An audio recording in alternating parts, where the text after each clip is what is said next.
Ben, on va continuer. On va accueillir Vincent Beckman, qui est un artiste, je dirais, pluridisciplinaire, parce qu'il fait beaucoup de choses, qui est basé à Bruxelles. Et Vincent, vous êtes créateur aux multifacettes, parce que vous faites beaucoup de choses. Et en plus de la photographie, vous êtes éducateur, directeur artistique de Recyclart. C'est une sorte de labo artistique qui est basé où? C'est un endroit qui est basé à Bruxelles, donc en Belgique. Et là, j'ai... Vas-y, prends-le. Et du coup, oui, j'ai travaillé là pendant 18 ans, mais j'y travaille plus en fait. Le projet s'est arrêté. C'était il y a 2 ans. Et j'ai travaillé dans un autre endroit et je fais beaucoup de médiation avec les quartiers à Bruxelles et ailleurs aussi. D'accord. Je sais que la collaboration avec vos personnages est très très importante.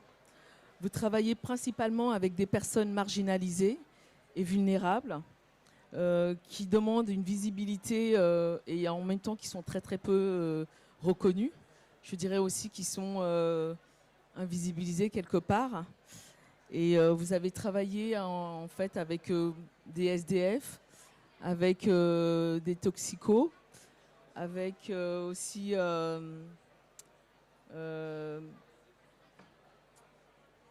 vous avez photographié en fait le dernier livre qui s'appelle oh là là. Si tu viens pas, je te scalpe. Ouais. Et aussi vous avez aussi photographié des communautés qui ne se laissent pas facilement photographier et enfermer dans un style photographique artistique. Et du coup, je pourrais vous demander comment vous avez démarré ce projet. Ben, c'est pas seulement moi qui fais les photos. Moi, je considère aussi que les personnes elles-mêmes font les photos aussi. C'est-à-dire qu'on peut arriver dans un endroit, mais si les personnes ne veulent pas se faire photographier, c'est assez difficile et on doit à chaque fois insister. Et on trouve pas je trouve pas ça très agréable. Du coup, dans certaines communautés, comme vous dites, ben, si on sent qu'il y a vraiment un bon retour, soit des personnes, soit de l'institution, qu'on est vraiment bien accueilli, alors là, ben, tout peut se passer. Il peut y avoir vraiment des super choses chouettes qui peuvent se passer, des petites choses chouettes qui peuvent se passer. Et du coup, je rigole en moi-même, mais certains savent pourquoi. Et du coup, ben, par rapport au projet ici, j'ai directement senti qu'ils étaient hyper accueillants, parce que c'est une institution, donc c'est un centre psychiatrique. Et directement, ils étaient vraiment accueillants. Je pouvais faire les photos que je voulais. Je ne devais pas signer 50 000 papiers. Ils avaient vraiment une hyper confiance. Et c'était il y a 8-9 ans. Et directement, il y a vraiment une super et chouette énergie qui s'est passée, particulièrement avec certaines personnes qui sont devenues mes amis. Et voilà, et après le parcours s'est fait et on a fait 20 millions de choses super chouettes. Et dans les 20 millions de choses super chouettes que vous avez fait, comment vous êtes intégré en fait dans ce lieu qui, je pense, n'est pas évident en même temps. Et Ben, c'est une ferme en fait. C'est une ferme où les résidents, ils y vivent à l'année, quoi. Ils peuvent pas sortir. Et donc, comment je m'y suis intégré, ben, j'ai joué aux échecs avec eux, je rigolais avec eux, on faisait des photos, on essayait chaque fois de trouver des moyens de communiquer. Il y en a certains avec qui c'est possible de parler, il y en a d'autres, c'est impossible de parler. Donc, on faisait des jeux, on faisait des discussions un peu incompréhensibles, juste par des mots ou des bruits. On parlait comme ça. Et chaque fois aussi, j'ai amené des photos de la fois d'avant. Et par exemple, avec les photos, ils faisaient ce qu'ils voulaient. Ils pouvaient complètement les déchirer, les garder ou les perdre. C'était pas très grave. C'est comme si c'était pas important. Le plus important, c'était de passer du temps avec eux et de s'amuser en fait. Et que ce soit pour ce projet-là ou pour les autres, on essaie juste de passer du temps et de pas se focaliser sur s'ils sont autistes ou trisomiques ou sans-abri, ou on s'en fout, quoi. Juste être avec eux et qu'on passe un chouette moment. C'est hyper important. Et du coup, est-ce que tu peux nous parler en fait de quelques personnages qui sont très importants dans ce travail? Oui, ils sont tous importants. Mais je ne sais pas si on les voit certains là, mais ils sont dans des vidéos, mais je ne sais pas où est-ce qu'on en est. Il y a aussi des textes en fait où j'écris vraiment juste des petites phrases j'appelle ça des notes naïves, qui sont un peu comme des photographies. Et voilà, donc chaque fois, ils me racontent tout le temps des trucs très très drôles. J'essaie de les noter rapidement et puis de faire des photos en même temps. Ça, c'est Jean-Luc en fait, voilà, par exemple. Et dans le centre, il y a aussi un autre personnage qui s'appelle Vincent et qui adore déchirer tout. Il déchire vraiment tous les papiers, tous les cartons, son matelas. Et du coup, il dort sur un lit en dur en bois, mais c'est parce que sinon il déchire tout, ses vêtements et tout. Et du coup, je me suis dit, je vais lui amener des grandes photos, des prints que j'ai fait dans le centre. Et lui, il les a déchirés vraiment. Et donc les éducateurs du centre ont fait « Ouais, mais attention, c'est une super belle photo parce que quand on fait un print, d'habitude, c'est un peu sacré comme ça. » Mais en fait, non. Donc il a vraiment déchiré les photos en morceaux. Et il y a une photo dans le livre où on voit Vincent qui est en train de déchirer. Puis il prend les petits bouts de papier, puis il les jette en l'air. Et puis ça fait un peu des confettis comme ça. Hop, ça tombe sur la tête des gens et c'est super beau. Et du coup, Vincent les déchire. Et après, je me dis, ah mais tiens, il y a Jean-Luc, il adore faire les puzzles. Donc Jean-Luc adore les puzzles. Donc avec Jean-Luc, avec du scotch, mais de manière très brute, on a recollé chaque fois les petits bouts. Mais c'était parfois pas évident parce que Vincent, il va vite pour déchirer les bouts de papier. Et donc on a recollé. Et il y a donc 2 images recollées, enfin déchirées, recollées, qui sont à la librairie Delpire, où donc, le livre a été édité chez Delpire. Et dans 10 jours, il y aura une exposition à Bruxelles dans le cadre du festival Photo Brut. Donc voilà, c'est bien placé ça, non? Et voilà. Et du coup, si vous venez à Bruxelles, il y a un festival de photos dans plusieurs lieux de Bruxelles, et notamment au musée d'art brut, Art et Marge à Bruxelles. Il y aura une exposition avec les images déchirées de Vincent, une vidéo où il déchire les images, parce qu'aussi le son de la photo déchirée, c'est super beau. Comme ça, c'est super magique. Et aussi un autre personnage, c'est Eric, voilà. Eric, il est super fort, ça c'est son lit. Et en fait, il fait plein de dessins, et il écrit sur les murs, et il fait des cabanes. Il adore les pistolets qui font des coups de feu, il est génial. Pour moi, c'est un génie, il est incroyable. Il a un génie de création, d'architecte.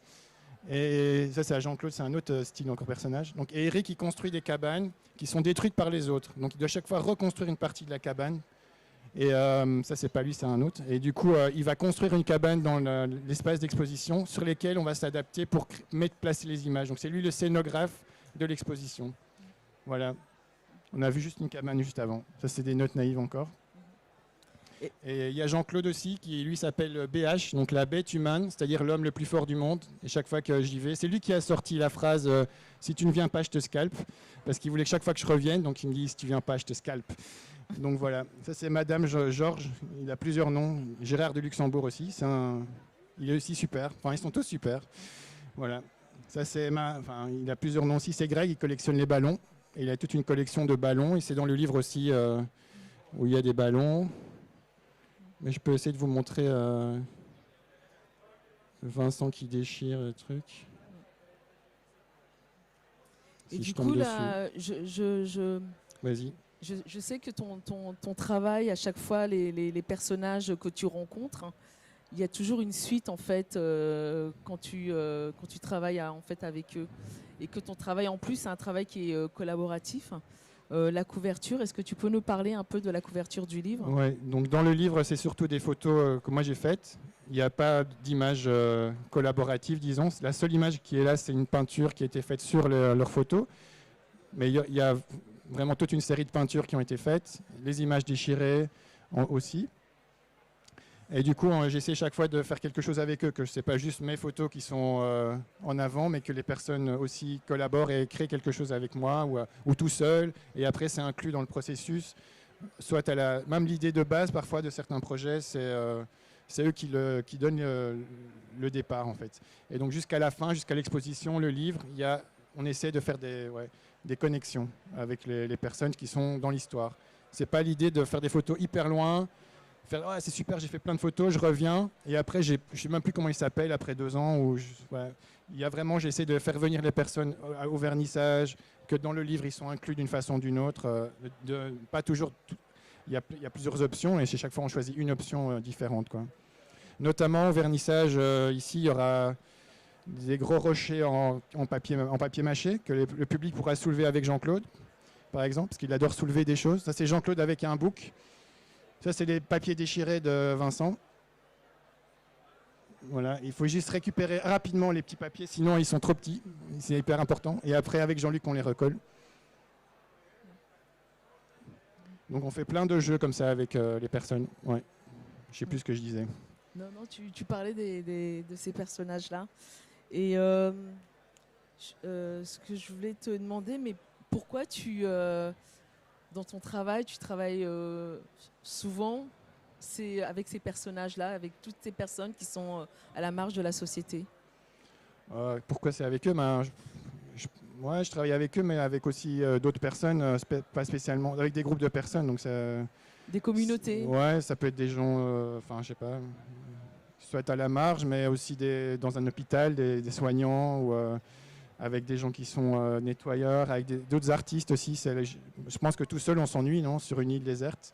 C'est mieux d'être avec plein de gens et de faire des chouettes trucs avec d'autres personnes et que chacun a la parole. Si tu fais chaque fois toi-même le truc tout seul et tu dis « Ah, c'est génial, j'ai fait ça », et tu rentres chez toi, ben voilà, c'est pas cool, quoi, non? C'est mieux d'avoir des autres personnes qui peuvent t'appeler, tu peux les revoir après. Aussi, c'est important de faire un projet photo, mais qu'après, tu oublies carrément la photo. T'es juste, avec Jean-Claude, on joue aux échecs et on ne fait pas de photo. En fait, c'est devenu une autre chose que de la photo. La photo n'est pas juste le centre du monde. La relation avec la personne est importante. D'accord. Ben, on va ouvrir au public pour voir s'il y a des questions. Ouais.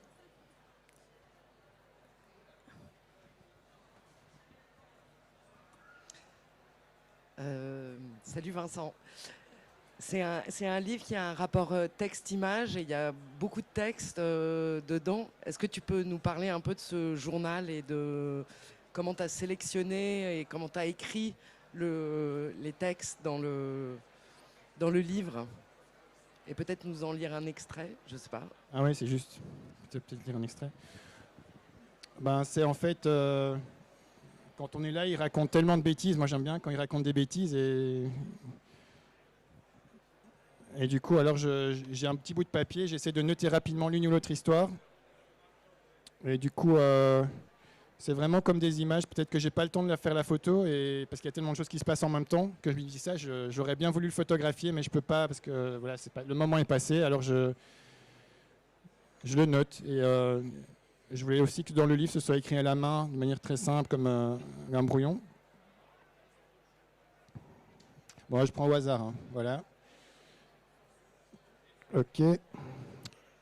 Ce soir, c'est Belgique-Italie au football. Hein. Tout le monde est à fond. Donc, il faut s'imaginer, ils sont dans la salle avec la télévision. Papy a mis sa perruque tricolore. Donc, ils aiment bien se déguiser. Hein. Ça, vous avez peut-être déjà vu. Jean-Claude dit que la France a bien de la chance. Ils ont gagné avec un autogol. Vroom vroom, parce que c'est autogol, voilà le jeu. Il va bientôt partir. Il a trouvé un petit travail à Jumet, comme bûcheron dans les bois. Il va habiter à l'hôtel. Ça, c'est ce que Jean-Claude dit. Donc, l'hôtel Ibis, mais dans une tente, devant l'hôtel. Il y a le Tour de France à la télé. Papy a mis du sel dans son café et il crie « Pouah !» JC me dit qu'il a une copine. Elle s'appelle Cruella. Il ne peut pas dire où elle est, c'est un secret, et ça fait 8 ans qu'ils sont ensemble. Ils se sont rencontrés quand JC avait 21 ans, et elle a 102 ans. Zach appelle Laetitia Fabienne, Émilie Claudine, Guillaume Karl et Greg Maurice. Laetitia fait la vaisselle. Elle fait la liste de tous ses amoureux. Alexis, Nicolas, Loïc, Ludovic, Robin. Et JC, il est pour les Suisses au football, les petits Suisses, pour les manger avec du sucre. C'est 1-1 contre l'Espagne. Waouh. C'est super, super énergique. Ouais. Mais j'essaie de... Où est-ce que tu tires en fait toute cette énergie, toute cette force? Parce que les personnages sont, pour moi en tout cas, me semblent durs d'approche. Et comment aussi ils arrivent à te faire confiance, à créer vraiment une relation de confiance. Je pense que faut faire un peu des blagues, il faut rigoler, il faut aussi le temps, quoi. C'est pas directement que... Et puis c'est aussi, par exemple, ne pas photographier directement. Ne pas venir en se disant je fais des photos. Je viens, moi après j'ai mon appareil, si je vois un truc trop cool, je le fais. Mais il y a le temps au départ est et juste la rencontre. Après, on fait des photos. Après, il faut qu'il y ait une idée qui se passe aussi. Quand tu vois Vincent qui commence à déchirer plein de papiers, c'est pas direct que j'ai l'idée, ah tiens, j'ai amené une photo. Il y a des choses qui prennent le temps aussi dans le processus que dans la rencontre, la confiance. Par exemple, il y a pas mal de... Au début, il y a avec un cerceau, il y a Philippe avec son cerceau, il me disait jamais bonjour, et avec le temps après, il commence à me dire bonjour, et petit à petit, il me laisse se faire photographier. Parce que lui, je peux pas lui parler, il s'enfuit, il parle pas à personne. Et petit à petit, c'est comme tu disais, comment je rencontre les gens, c'est par des regards, et il voit que je photographie des autres, que j'apporte une photo à l'un, et puis il se dit, ah lui, il a une photo, c'est cool. Donc je dis, ah mais tiens, si tu veux une photo, logiquement, c'est moi je dois faire une photo de toi, et donc voilà, ça se fait par des intuitions en fait, c'est télépathique. Voilà. D'accord. Et on va finir, et pour finir, c'est quoi la suite ? Donc la suite, c'est une exposition à Bruxelles dans le cadre de Photo Brut Festival. Encore, je le remets. Et sinon, il y aura une exposition l'année prochaine au musée d'Anvers de photographie avec 4 séries. Une série sur les sans-abri, les cracks. Une série, ce serait La Devinière, qui sera avec la construction de la cabane d'Éric, plus encore d'autres choses. Une série sur une famille de Mons en Belgique, que j'ai suivie pendant 7-8 ans aussi. Une femme avec ses plusieurs enfants. Et un projet sur la ville d'Anvers, parce que le musée était triste que je n'ai pas de photos d'Anvers, parce que j'ai Liège, Bruxelles, Mons, beaucoup de villes de Belgique, mais pas Anvers. Donc maintenant, j'ai aussi une série sur Anvers avec du tatouage, de la musique techno et de la mode. Voilà, c'est un mix de 3 trucs. Voilà, ça va être trop cool. Le vernissage va être mélangé aussi bien Philippe, qui adore les Gilles de Binge, qui fera DJ avec de la musique techno. Enfin, le vernissage est sur la fête. Tout le monde est invité, aussi bien de toutes les communautés. Voilà. D'accord. Merci beaucoup, en tout cas. Ah, merci. Et il va y avoir une signature à 17h avec Vincent